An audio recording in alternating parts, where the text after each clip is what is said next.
नमस्कार। कभी कभी हम सब डेटा की उलझी हुई दुनिया में खो जाते हैं, है ना? तो आज हम इसी अस्त व्यस्तता को स्पष्टता में बदलने वाले हैं और ये देखेंगे कि कैसे बिखरा हुआ सा दिखने वाला डेटा भी असल में एक बहुत ही शक्तिशाली हथियार बन सकता है। हम सब ने कभी ना कभी वो स्प्रेडशीट जरूर देखी होगी जहां नंबर्स और टेक्स्ट का एक ऐसा जाल सा बिछा होता है जिसे देखकर ही सिर चकराने लगता है।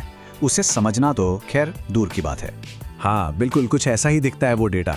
अब इसे देखकर कोई भी फैसला लेना तो लगभग नामुमकिन ही लगता है। मतलब कहाँ से शुरू करें, इसमें से क्या जानकारी निकालें, सब कुछ कंफ्यूजिंग है। और हाँ, गलती होने का डर तो हमेशा बना ही रहता है।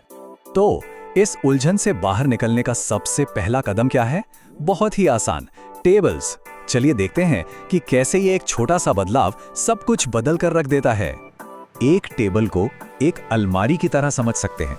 जैसे हम अपने कपड़े अलग अलग खानों में रखते हैं ना, बिल्कुल वैसे ही टेबल डेटा को पंक्तियों और स्तंभों में करीने से सजा देती है, हर जानकारी अपनी सही जगह पर। और ऐसा करते ही मानो कुछ सुपर पावर्स मिल जाती हैं। डेटा सिर्फ अच्छा नहीं दिखता, बल्कि अब उसे आसानी से सॉर्ट किया जा सकता है, फिल्टर कर सकते हैं और गलतियों को भी दूर रख सकते हैं। ये बिल्कुल अपने डेटा पर कंट्रोल पाने जैसा है। और सबसे अच्छी बात, इसके लिए कोई रॉकेट साइंस सीखने की जरूरत नहीं है। बस कुछ ही क्लिक्स और देखते ही देखते वो बिखरा हुआ डेटा एक व्यवस्थित और शक्तिशाली टेबल में बदल जाता है। और ये देखिए कितना फर्क है ना? कहाँ पहले की वो उलझन और कहाँ अब की ये स्पष्टता। अब हर चीज बिल्कुल साफ साफ नजर आ रही है। तो अब हमारा डेटा व्यवस्थित तो हो गया है, जो कि बहुत अच्छी बात है। लेकिन असली मजा तो अब शुरू होगा।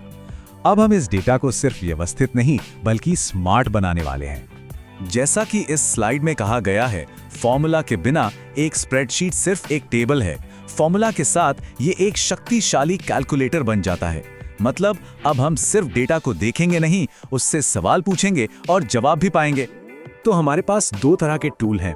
एक है फॉर्मूला, जहां हम खुद अपनी कैलकुलेशंस बनाते हैं, जैसे दो चीजों को जोड़ना। और दूसरा है फंक्शन, जो एक पहले से बना हुआ रेडीमेड टूल है, जैसे एक ऐसा बटन जो एक झटके में पूरी लिस्ट को जोड़ दे। सबसे पहले आता है सम, जो सबका पसंदीदा है। मान लीजिए पूरे महीने के बिक्री का टोटल जानना है, तो बस सम फंक्शन का इस्तेमाल करें और 1 सेकंड में जवाब हाजिर। फिर है एवरेज। अगर ये जानना है कि टीम ने औसतन कितनी बिक्री की, तो ये फंक्शन बहुत काम आता है। ये हमें एक औसत आंकड़ा दे देता है।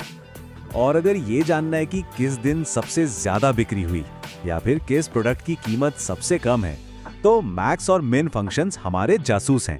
ये तुरंत सबसे बड़ा और सबसे छोटा नंबर ढूंढ कर ले आते हैं। चलिए अब इन सभी चीजों को एक्शन में देखते हैं। थ्योरी तो बहुत हो गई, अब एक असली उदाहरण से समझते हैं कि कैसे डेटा से फैसले लिए जाते हैं। मान लीजिए ये हमारी एक छोटी सी दुकान की बिक्री रिपोर्ट है। हमारे पास प्रोडक्ट्स हैं, उनकी मात्रा है और कीमत भी है, लेकिन कुल वाला कॉलम अभी खाली है। तो अब इसे कैसे भरेंगे? बहुत आसान है। हम पेन की कुल कीमत निकालने के लिए एक साधारण सा फॉर्मूला इस्तेमाल करेंगे। मात्रा को मूल्य से गुणा कर देंगे। स्प्रेडशीट में ये कुछ B2 × C2 जैसा दिखेगा। और अब जब हर प्रोडक्ट का कुल मूल्य निकल गया है, तो हम सम फंक्शन का इस्तेमाल करके 1 सेकंड में पूरी बिक्री का ग्रैंड टोटल भी पता कर सकते हैं। बस एक फंक्शन और वो जादुई नंबर हमारे सामने है जिसकी हमें जरूरत थी। तो देखा हमने कहां से शुरू किया था और अब कहां पहुंच गए हैं। यही हैं वो स्प्रेडशीट महाशक्तियां जो किसी को भी डेटा का हीरो बना सकती हैं। ये है पूरा सफर एक नजर में।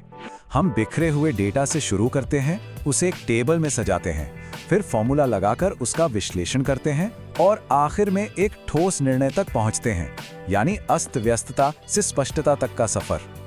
ये बात हमेशा याद रखने वाली है। फॉर्मूला और फंक्शंस ही स्प्रेडशीट का असली दिमाग हैं। इनके बिना स्प्रेडशीट सिर्फ एक खाली डिब्बा है, लेकिन इनके साथ ये विश्लेषण का एक पावर हाउस बन जाता है। तो अब सवाल ये उठता है कि कोई भी डेटा अब कौन सी कहानी सुनाएगा। इन टूल्स का इस्तेमाल करके डेटा में छिपे रहस्यों को बड़ी आसानी से उजागर किया जा सकता है।